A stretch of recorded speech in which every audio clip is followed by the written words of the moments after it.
이 사건은 1982년 10월 17일에 공소시효가 끝남으로써 이제는 범인을 붙들어도 처벌할 수가 없게 됐다.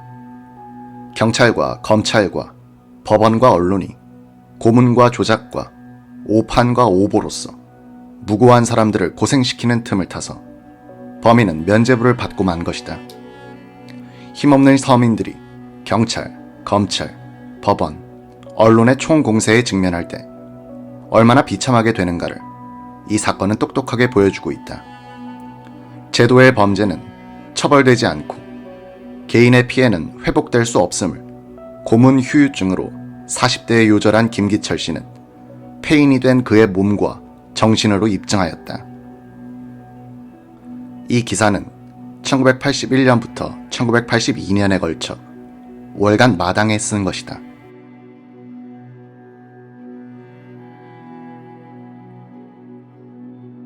모진 추위가 물러가고 안창마을에도 봄이 찾아왔다. 놀이터에서는 다시 어린이들의 생기찬 소리들이 들려왔고 하늘과 가까운 기철 씨의 2평짜리 집 근처 언덕에서도 파란 새싹들이 돋아나기 시작했다. 생명의 존귀함과 끈질김을 다시 한번 깨우쳐주는 화사한 봄의 나날들 속에서 기철 씨는 외롭게 시들어가고 있었다. 교도소를 나온 뒤 그 스스로가 사람들을 멀리한 탓으로 찾아오는 친구들은 아무도 없었다.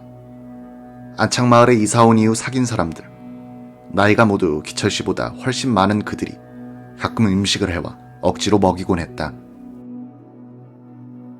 이틀에 한 번씩 찾아오는 양아들 창식이 대소변을 받아내야 할 지경에 이르렀다. 이웃에 사는 전치근 씨와 박덕구 씨, 둘 다 몸이 성치 못한 사람들이 가끔 기철 씨의 방을 찾아와 말동무가 돼주기도 했다. 어느 날 기철 씨는 창식 씨 앞에 장부를 내놓았다. 홀로 살면서 꼼꼼하게 적은 가계부였다. 기철 씨는 조카에게 외상진 상점과 돈 받을 사람들을 가르쳐 주었다.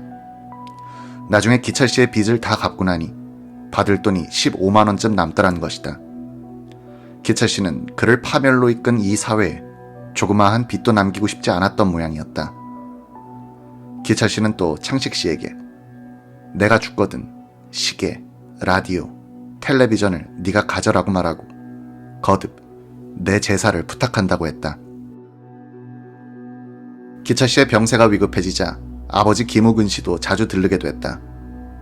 기철 씨 때문에 아내와도 일찍 사별하고 가슴에 목이 박혀버린 김 노인은 용호동의 어느 주차장에서 개수원으로 일하며 혼자 지내고 있었다.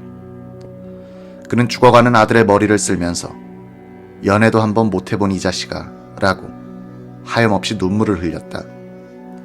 기철 씨는 이제 서서히 정신을 잃어가기 시작했다. 헛소리가 자주 새나왔다. 주로 간호를 하는 양아들에게 하는 말이었다. 죽어도 물려줄 것이 없구나. 한번 멋지게 살아보지도 못하고.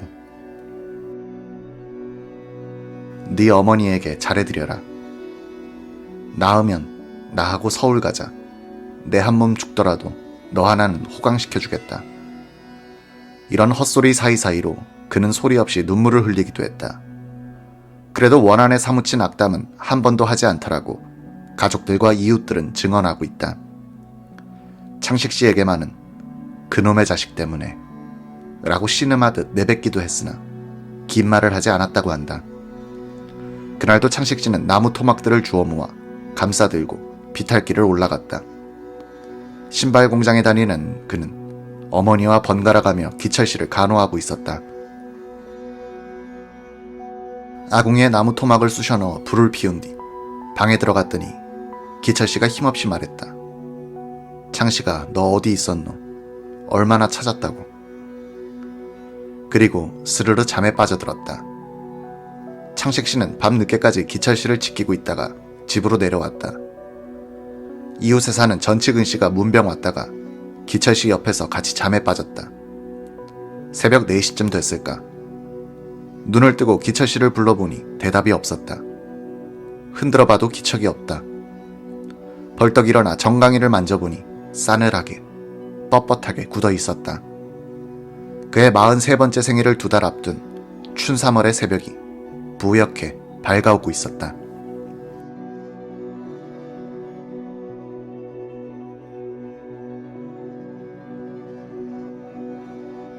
1980년 3월 14일 오후 국제신문 사회부장 장양수 씨는 모르는 사람으로부터 전화를 받았다. 김금식 씨 아시죠? 알죠. 장 부장은 그나 사건 재판을 취재하면서 김금식 씨와는 낯이 익었던 것이다. 그분 부탁으로 전화를 거는데요.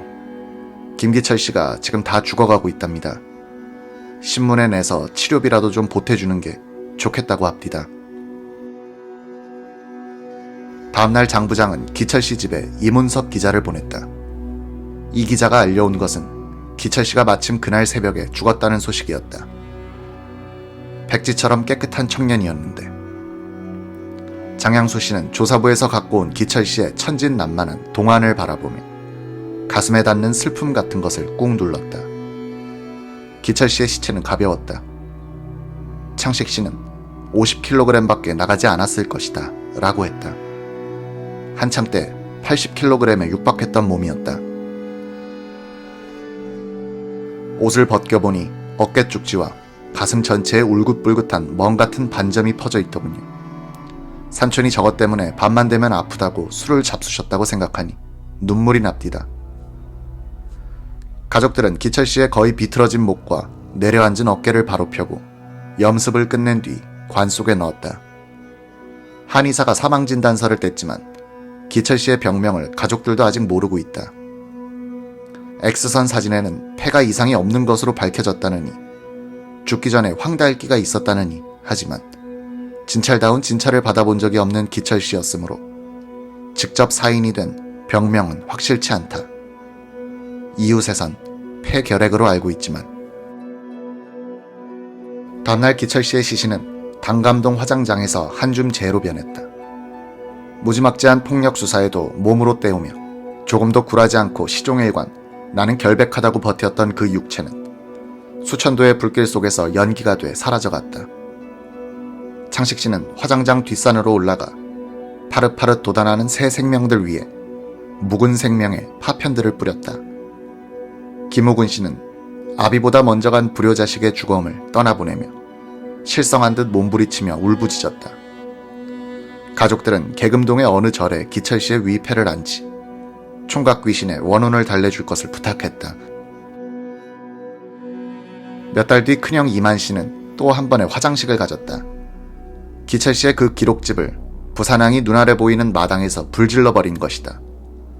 이만 씨는 바위 같은 주먹으로 자기 머리를 꽝꽝 치고 눈물을 펑펑 쏟으며 불꽃과 연기를 노려봤다. 기철 씨가 깜빵에서 편지지와 갱지 위에 깨알처럼 적어 넣은 뒤 세 권으로 묶어두었던 그의 수기는 출소 뒤 한 번도 남에게 읽히지 못하고 재로 변해버린 것이었다. 그 기록 뭉치만 보면 진절머리 나는 생각이 떠올라 못 견디겠습니다. 누구는 그걸 가지고 검사를 찾아가자고 했습니다만 손해배상 청구까지 포기한 우리가 이제 와서 이것으로 흥정을 할 수 있겠습니까? 집안에 두면 잡념만 생길 것 같아서 불태웠죠. 선생님 같은 사람이 찾아오실 줄 알았다면 그러지 않았을 텐데.